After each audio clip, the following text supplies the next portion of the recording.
Okay, we're interviewing today with Dorothy Allan, and can you give us your full name, Dorothy, and your parents' name?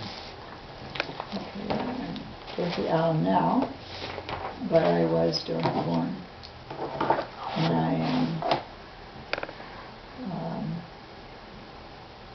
Your parents were? Yeah, my parents were Robert and Phoebe Warren, and my mother was Phoebe Hiltz, who grew up in the Bonafide community.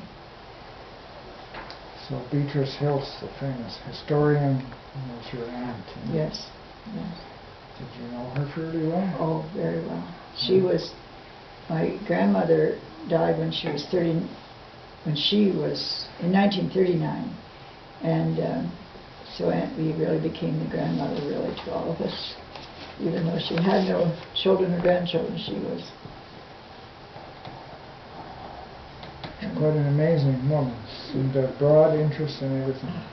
She missed her calling. She had been a wonderful historian, and she would have certainly been working for a newspaper, that's for sure. Well, we have a lot of records from her writings to the Acton Free Press, I guess. Well, I think it was the Georgetown Herald at that time. Okay. She mainly published it, but maybe there were articles in other papers too. But these articles speak a lot about the Free Press. Do they? Yeah. It was published in the Free Press? Yeah. So maybe the Free Press, maybe that. Well, I'm not sure about that. She got it down in print for us, that thing, and in the church archive here there's more stories by her. Benefited from it, that's for sure. Yeah. Did she ever live with her? Or did she stay? No, but she would always be there. With many families in the community, she would always be there in the midst of any family crisis. She often helped out with ministers who lived in Bonafide. Would go, and when there was a new baby coming or something, or born, she'd be there to help with the work in the manse or in anyone's house. She'd be at our house too, and wherever she was needed. And I guess in some cases, like, she would earn a little bit, a little bit of extra money. Yeah. But where are you living now? I live on the third line, which is at Churchill Road North, out of Acton. Okay. What do you know about when the Warrants first came to this community? Roughly when that was and where they came from? Well, they came from St. Izzy in the county, I think, of Cornwall in England. I see. And they apparently came and settled first on Lake Erie at Port Stanley. And whether it was land, they heard about land being offered in this area, they eventually got up on the fourth line, north of number 5, north of Peacock Side Road. This was in Wellington County. Wellington County. Yeah. And were they farming there? Yes. Yeah. They had a string hundred, which was half the width of a normal farm, but went right from fourth line through to the fifth line. Fifth line. Okay. When you say string, that means it's half the width of a regular log. farm. Yeah. But with two lengths. Yes. From one line to the next one. Okay. And your mother, what was her family then? She was Hiltz. She was a Hiltz, and she grew up on the 8th line corner of the town line, lot 32, I believe it's called. And she was actually the fourth. She would be the fourth generation of Hiltzes on that farm. There's a link back to this historical figure who was there when Bonafide started, someone named Joseph Hiltz. Yes, Joseph Hiltz was the first. And then I think he had a son, Joseph P. Hiltz, who came along, and then he was the father of Mom's father. Okay. Yeah. Henry would have been your uncle. Yes. Which one of those, was it Joseph P. then who became an evangelist or a minister, according to the history, was influenced by one of the early saddlebag preachers and decided to become a preacher? That's something I read in the history. Yeah, I'm not absolutely sure about that. I know there is some, in fact, somewhere I have a book about the, the saddlebag Preachers. Yes, I have that book. Those were all Methodist, the Methodist connection. They Yes, were the yes. first people to send ministers into this community. Right. Well, you have also in your history a famous Bishop Warren, I think. Yes. Did you say something Yes, about that was my father's uncle. He was, my dad's father was William Warren. He was the son, he was the son of Francis Warren. William was the son of Francis Warren, who was the first one to come out to this area. Okay. And he came out, he was born in 1819, actually, Francis, and my cousin who's done a lot of research on this says that he thinks he came out like to Port Stanley around 1840 maybe, and he would be 20 or 21, and then eventually, we're not sure just when he moved up to 7. But Bishop Warren was one of his sons. He had a family of 9, which I just found out yesterday because William Warren, my dad's father, died when he was around 51, and so my dad was only 11, and his only brother was 13, and their mother went on farming way up there in the middle of nowhere, still south of 24 Highway, but middle of nowhere by herself and the 2 boys. Wow. Strong woman. Yeah. But she did live to be into her 70s, so she did well. Yes. The bishop was a Methodist bishop, I guess, and became a missionary, I think. Yes, to India. To India. He was Bishop of India anyway. I see. Do you know much about his work there? Not a lot, but his daughter, he had one daughter, and then when she married, they had one daughter. And that daughter is still, comes up once or twice a year. We're quite close. She'll be 80 in February, but she's very smart and with it. She was a librarian, and I was telling Anne, her father was a buyer of silks. His name was Herb Fisher, and he was a buyer of silks from India. I guess Edith, the daughter of Bishop Warren, maybe met him in India. I don't know how she met him, but she lived in India with her father. What is her daughter's name? Pardon? What is her daughter's name? Anne Fisher.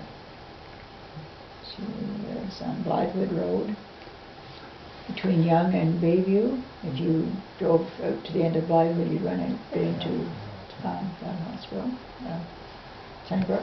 And we see the bishop's gravestone in the graveyard here, so he must have come back here to die or to be buried.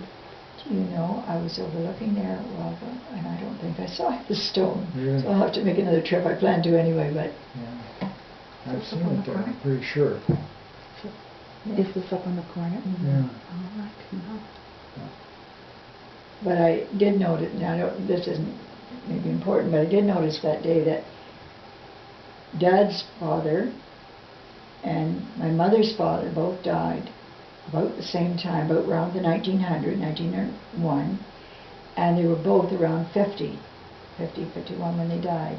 So both mothers, I just realized both mothers went on farming alone as single parents. Wow. And which probably happened a lot in those days because of lack of health care, and maybe men or women died young. A hard life.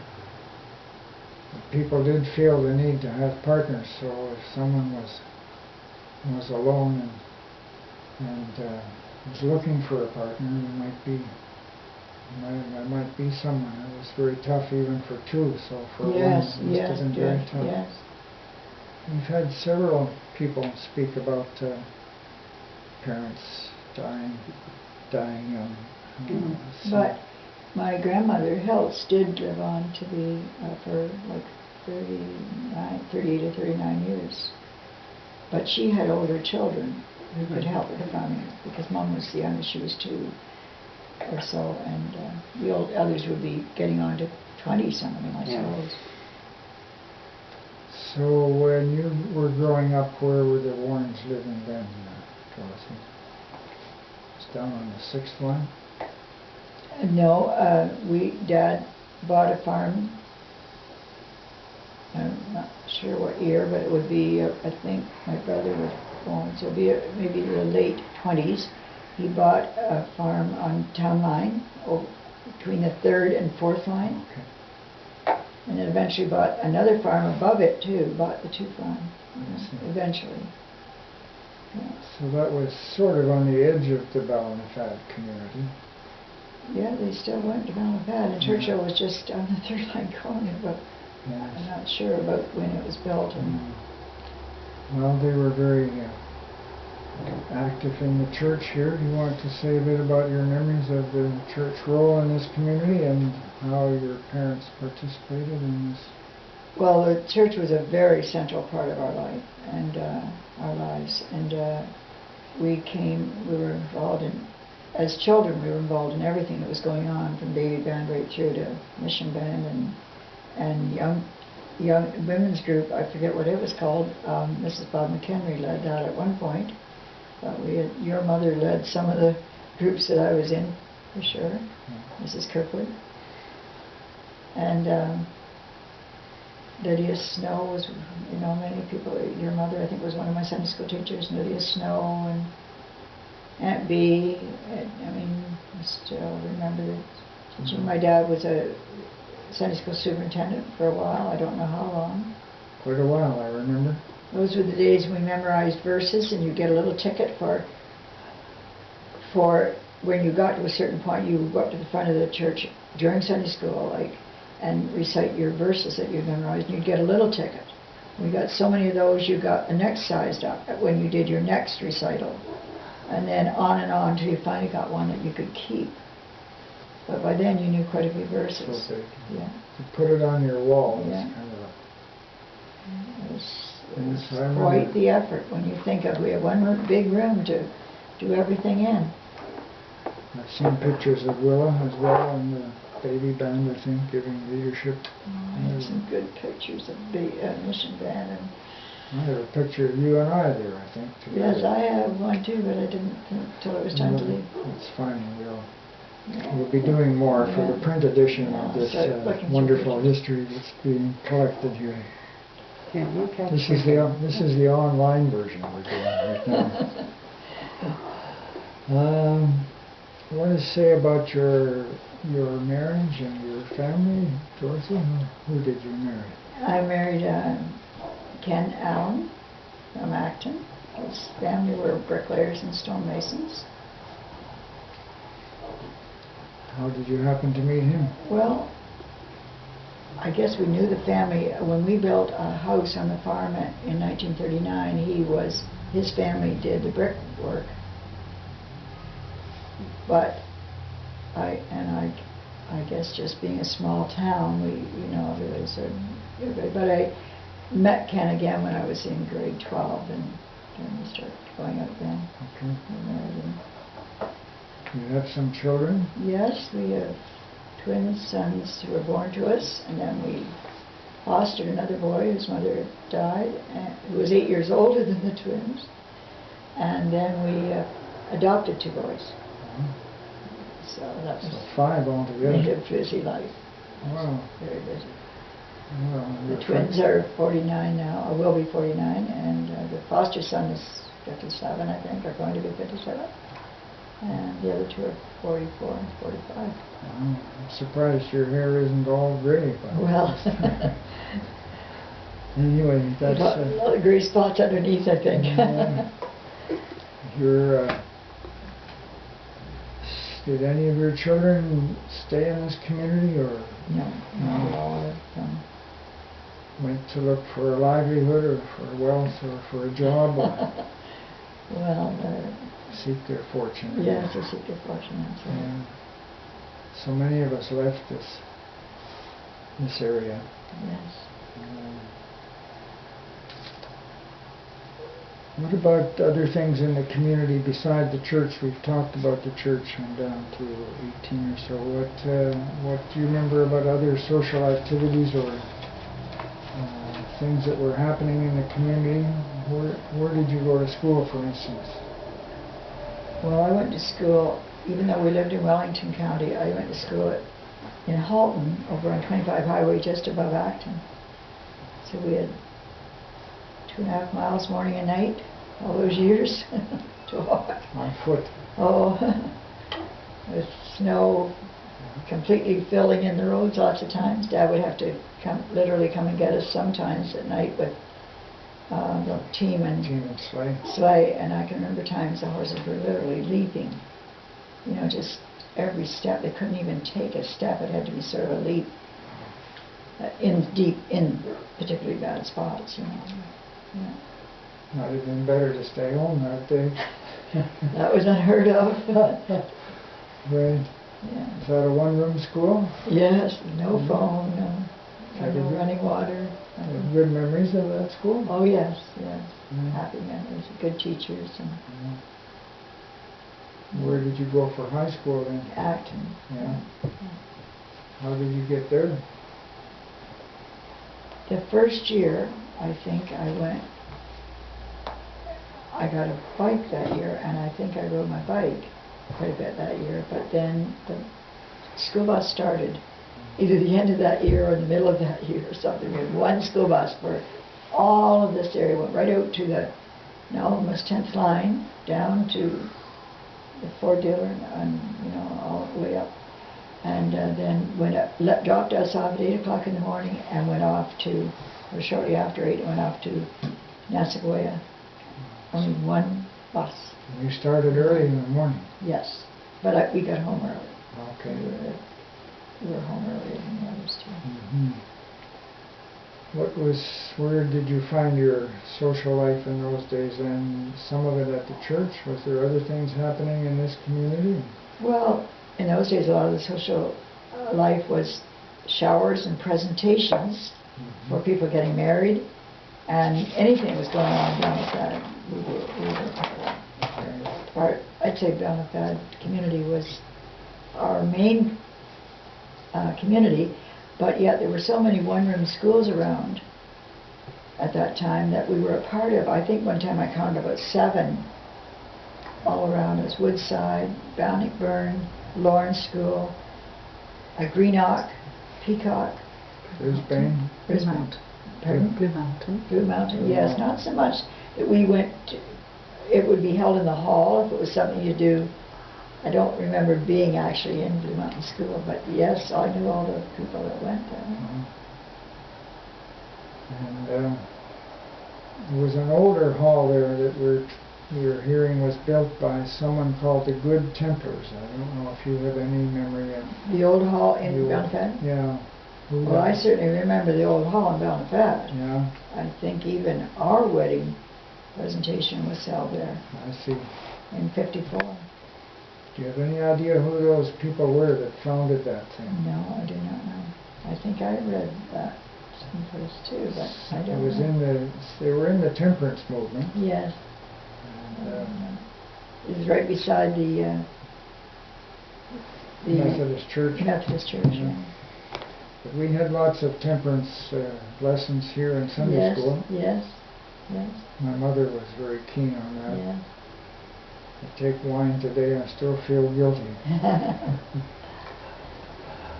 Dorothy, did you ever hear about the Literary Society? The Literary Society? I remember hearing about it. I don't know much about it. There is a rumor, not only here but in other places I found,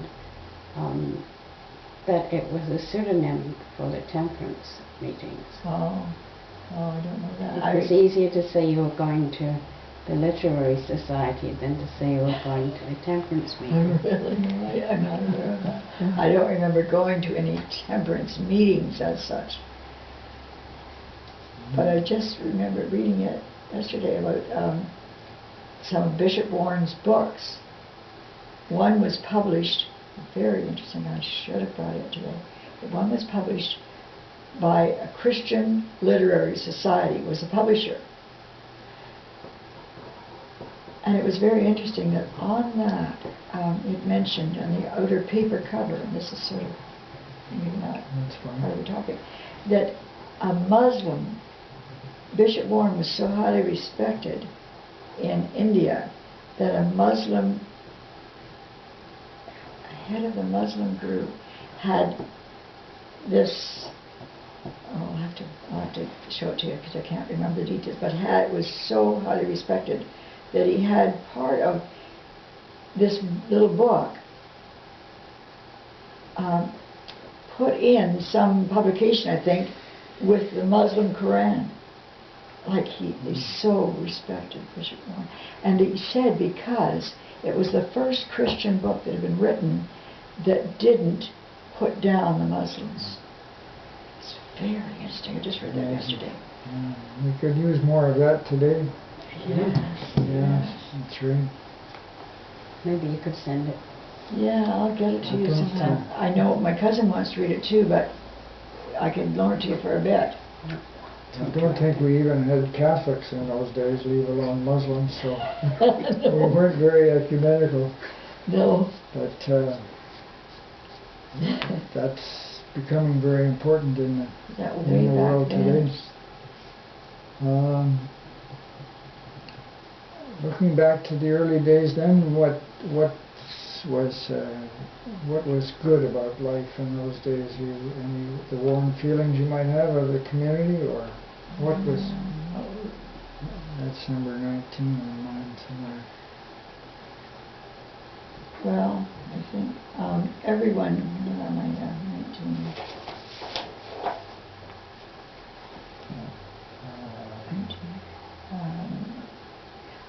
What was good for me, I felt a part of the community, very much a part of the community. Everyone seemed to be included. It didn't seem like anyone was left out or, my friends were often from the church, so we grew up with sort of the same values, which was, you weren't always, you weren't being tempted to go outside of your values because everybody pretty much had the same values. And life was easier in those days. And growing up with my, for all of my family anyway, growing up with 3 sisters and a brother. And it was just very happy memories. Yeah. What were some of the hard parts or the things that maybe you liked the least? Apart from walking 2.5 miles in the snowdrift to school. Well, that was to school, but coming here, we would, as we got old enough, we'd have to sometimes walk over here for play practices or choir practices or whatever. And that was a hard thing because I was afraid of dogs, having been bitten by my Uncle Henry's dog when I was, they were caring for me when my next sister was born. And he bit me on the forehead. And so I think it was more the fear. Everybody thought I was, it was so much blood and everything. But I was left with a fear of dogs, so walking back and forth, I knew where all the cross dogs were. And that's really where I learned to pray big time, because I would pray that that dog would not see me, or and it would start out the lane often. A dog would start out the lane, but I would pray that God would make that dog stop and turn around and go back, and it would. Time and time again. Good. It was amazing. I still remember. So you didn't get bit by that one? No, never. And then my brother and I used to come. This was a sort of a happy memory. My brother and I used to come, if we were coming together, by pony. He had a pony. And that pony was so used to going to the fourth line corner and no further to get our mail that Dad would literally have to come down to the fourth line corner with us and force the pony to go past the mailbox, and then we'd be fine. It would go all the way and take us home and no problem. But we could not get it past the mailbox because its job was to take us to the mailbox and go back home. And we used to ride to school on the pony too, Roy and I, for a year or so. Bob Kerr remembered Roy coming on the pony and being jealous about that machine if he had a pony. Yes. So I guess it was. I don't know how long we had it, but it was certainly a stubborn pony. More like a mule, I think. Looking at 25 then. Any memorable stories or other funny stories that you want to give us? Certainly the pony that stopped at the corner. Yeah, it's hard to go back and find those stories that are memorable to other people. But for me, I remember one Christmas we were having our Christmas at the Hiltz farm, and Aunt Sarah and Uncle Joe, who lived on the Peacock Side Road, were there, and their daughters and their husbands, I guess, and whoever. There were several cars anyway, and all day long it had continued to snow hard. And when we went to leave at night, or I don't know if it was dark or probably getting dark for sure, we were making a track. At first, the heaviest car went first and tried to make a track, and then we all followed, and then we'd get stuck, and everybody get out with their shovels and shovel until they got the first one going, and then the rest would track up, follows. And that was quite I don't know why that stands out. And, it was maybe very cold, as well as it wouldn't have heaters in the cars that were working very well. And then we'd get to Balnafad on occasions like that, and then everybody'd go their own way and fend for yourself, but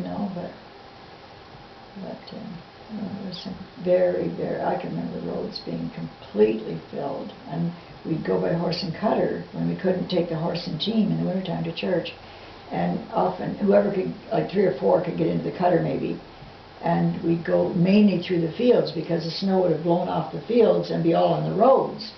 And we'd literally, I remember one time we had to unhook the horse, get it down over a snowbank, and then pull the cutter down and hook it up again and go the rest of the way. But we still went. Sometimes you had to take down somebody's fence to get through. I don't remember that. We probably did, or we went right over the top of it. Yes. Yeah, I can remember. Yeah.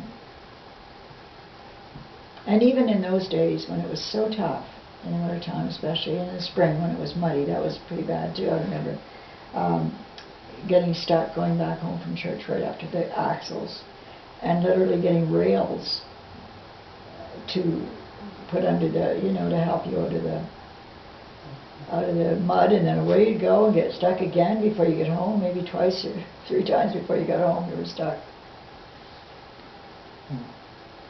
Maybe then for the last question, you want to say what you think you contributed to this community. Try not to be shy here. Some leadership or some participation. Well, at the end of just before I was married, I was teaching a teenage boys. At least they were all boys. I don't know if that was supposed to be that way or not, but teenage boys Sunday school class. And I just loved working in community, and so anything that we were doing as a community, preparing for something or cleaning up after something or whatever, I tried, I think, to be helpful, and because my parents were always involved, and so you just sort of learned that was the way to do it. Try to help where you could help. And I so respected the older people of the community, because they had been always kind and good to me, that I wanted to help if I could. Did you take up a profession, Georgie? Yeah, I became a teacher. Yeah. And what would you say? I guess you've already indicated what the community contributed to you. You got quite a bit of satisfaction from your Yes, participation. you know, it contributed to our whole family. Our whole family, you know, appreciated this church and this community and all the people. I think our moral formation came from, as you said, some common standards and Yes. some community things you were expected to live up to. Yeah, So yeah. that kind of formed your moral Yes, for guidelines. sure. For sure. Did.